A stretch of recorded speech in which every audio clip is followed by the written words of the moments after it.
शिंदेंच्या शिवसेनेचे आमदार तानाजी सावंतांना मंत्री करण्याच्या मागणीसाठी माढ्यामध्ये समर्थकांकडून प्रतिमेला दुग्धाभिषेक घालून घोषणाबाजी।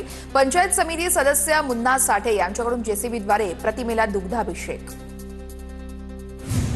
पुण्यातील मेट्रो भवनचं आज फडणवीसांच्या हस्ते उद्घाटन होणार। फडणवीसांसह दोन्ही उपमुख्यमंत्री उपस्थित असणार। दुपारी 12 वाजता कार्यक्रमाचं आयोजन। मुंबईतील मालाड रेल्वे स्टेशन परिसरातील नमाज पठणाचा व्हिडिओ व्हायरल। भाजप नेते किरीट सोमय्या यांच्याकडून मागणीनंतर रेल्वे अधिकाऱ्यांकडून नमाज पठण करणाऱ्यांविरुद्ध गुन्हा दाखल।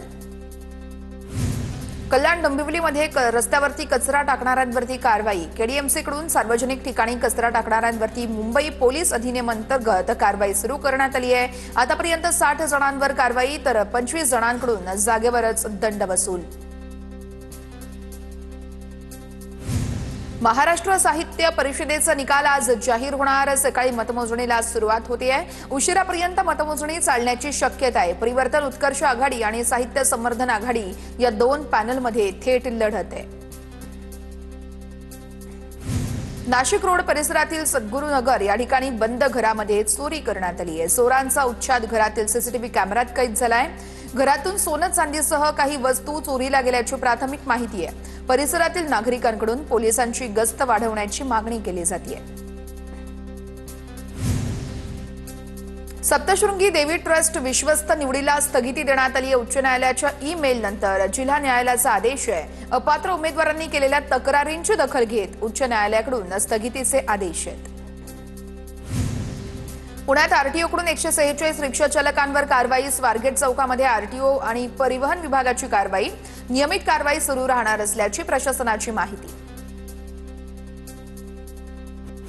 1 एप्रिलपासून राष्ट्रीय महामार्गावरील मिळणारा वार्षिक टोल पास हा महाग होणार आहे। वाहनधारकांना पाससाठी 3000 रुपयांऐवजी 3075 रुपये मोजावे लागणार।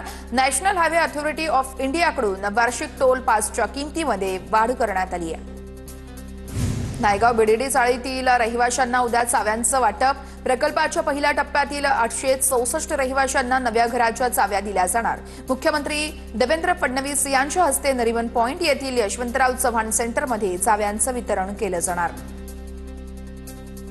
मुंबई आणि उपनगरामध्ये नियम मोडणाऱ्या 20 लाख वाहनांवरती वर्षभरात ई चलनाची दंडात्मक कारवाई। विविध तर यावेळेस विधान परिषदेतील तारांकित प्रश्नाच्या उत्तरातून कारवाईची माहिती समोर आली आहे। तर अर्ध्याहून जास्त चलान हे अवैध पार्किंग संदर्भात असल्याचं स्पष्ट झालंय।